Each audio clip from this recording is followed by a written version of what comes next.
তিন দিনের সফরে সস্ত্রীক ভারতে এলেন ফ্রান্সের প্রেসিডেন্ট ইমানুয়েল ম্যাক্রো। সোমবার গভীর রাতে মুম্বাইয়ে অবতরণ করে তার বিমান। এই 3 দিনের সফরে ভারতে একগুচ্ছ কর্মসূচি রয়েছে ফ্রান্সের প্রেসিডেন্টের। জানা গিয়েছে, সোমবার রাতে মুম্বাই বিমানবন্দরে ফ্রান্সের প্রেসিডেন্টকে স্বাগত জানান মুম্বাইয়ের রাজ্যপাল আচার্য দেবব্রত এবং মহারাষ্ট্রের মুখ্যমন্ত্রী দেবেন্দ্র ফড়নবিস। সরকারি সূত্রে জানা গিয়েছে, 3 দিনের এই সফরে প্রধানমন্ত্রী নরেন্দ্র মোদীর সঙ্গে বৈঠকের পর বুধবার তিনি যাবেন নয়াদিল্লিতে। সেখানে ইন্ডিয়া এআই ইম্প্যাক্ট সামিটে যোগ দেবেন তিনি। এরপর বৃহস্পতিবার এই সম্মেলনে কৃত্রিম বুদ্ধিমত্তায় ভারত ও ফ্রান্সের যৌথ সহযোগিতা নিয়ে আলোচনা হবে।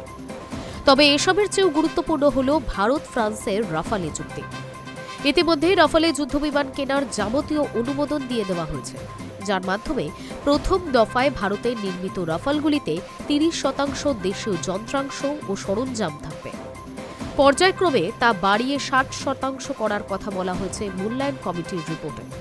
এছাড়া 114টির মধ্যে 18টি সরাসরি নিয়ে আসা হবে ফ্রান্স থেকে।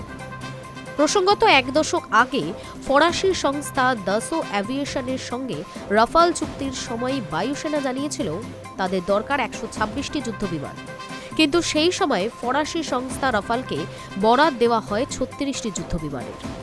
অন্যদিকে ধাপে ধাপে মিগ-21, মিগ-23 বাতিল হওয়ায় ভারতীয় বায়ুসেনার যুদ্ধবিমানের ভাড়ারে সংখ্যার ঘাটতি তৈরি হয়েছে। শুধুমাত্র 36টি রাফাল বা রাষ্ট্রায়ত্ত সংস্থা হিন্দুস্তান অ্যারোনটিক্স লিমিটেডে তৈরি তেজসের নয়া সংস্করণ মার্ক 1 এর সাহায্যে তা পূরণ করা সম্ভব নয়।